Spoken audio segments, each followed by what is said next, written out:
Oh, wow. I can see the confusion in the room right now. And based off on all of your looks, I know what you all are thinking.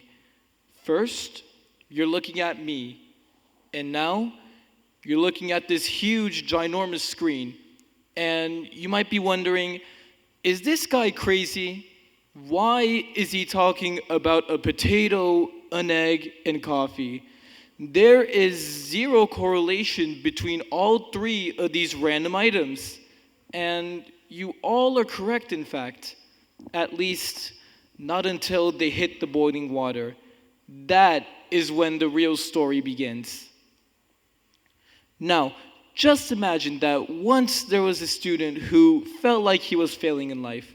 For him, life felt like a series of endless battles with his exams, friendships, and expectations. It was as if he was solving one problem, then three more would pop in place, like he was playing a game of whack-a-mole. Have you all ever felt like that? Like you're playing a game of whack-a-mole, but with your own life and problems? Yes? No? Anyways, let's continue on, shall we? Then he went up to his grandfather and said, I can't do this anymore. Once I solve a new problem, a bunch of new ones appear. Why is life so difficult? The grandfather, he didn't even say a word. He didn't offer a lecture or a quick fix. Instead, he led the boy to his kitchen and he placed 3 pots of water over a high flame. In the first pot, he placed a potato. In the second, an egg. And in the third, a handful of coffee beans. And for 20 minutes straight, he didn't answer the child's questions. He just sat in his wooden chair and let the water do its invisible magic. Now, after the boil, he first took the potato out of the pot, sliced it in half, and placed it in the bowl. Touch the potato, the grandfather said. The child touched the potato, and he said that it was soft. The potato at first went in strong and hard, but in the end, its insides became weak and soft. It lost its inner strength entirely. He then took the egg out again, sliced it in half, and placed it in the bowl. Touch the egg, the grandfather said. The kid, again, he touched the egg, and he said that the egg was cold. The egg's thin outer shell protected its liquid heart, but in the end, its insides hardened. Sure, it may have survived the initial boil, but in the end, its insides became cold and stiff. And finally, he ladled the coffee out of the pot. The sweet aroma filled the air very quickly. Grandpa, the child asked, the potato and the egg were affected negatively. The potato was soft and the egg was hard and cold. Why does the coffee smell and actually taste good? The coffee beans were unique, the grandfather said. They didn't just sit in the boiling water. They changed the water entirely.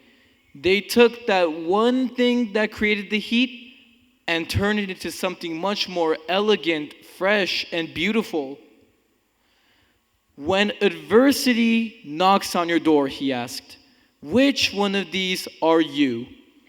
Are you the potato that at first goes in strong but ends up weak? Are you the egg that becomes cold and stiffened? Or are you the coffee bean? Now, as we come to the end of my talk, I would just like to ask the same question that the grandfather asked the child. When adversity knocks on all of your doors, which one of these are you? Are you the potato that wilts? Are you the egg that becomes stiffened and cold?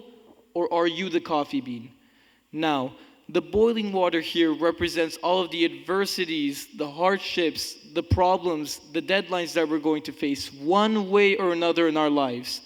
It's inevitable, but at least we're human.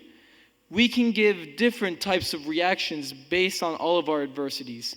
We can be like the potato and egg, or we can be like the coffee.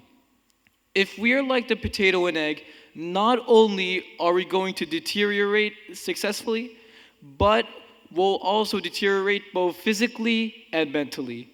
But if we are like the coffee and change our world, not only are we going to be successful, but we'll also develop ourselves both physically and mentally into the best person we can be. Now, before I end my talk, I would like to leave you all with a quote from Steve Harvey that basically summarizes my entire point. Life is 10% what happens to you, and it's 90% what you do about it. Also, don't forget, don't let the water change you. Instead, you should change the water. Thank you all for listening.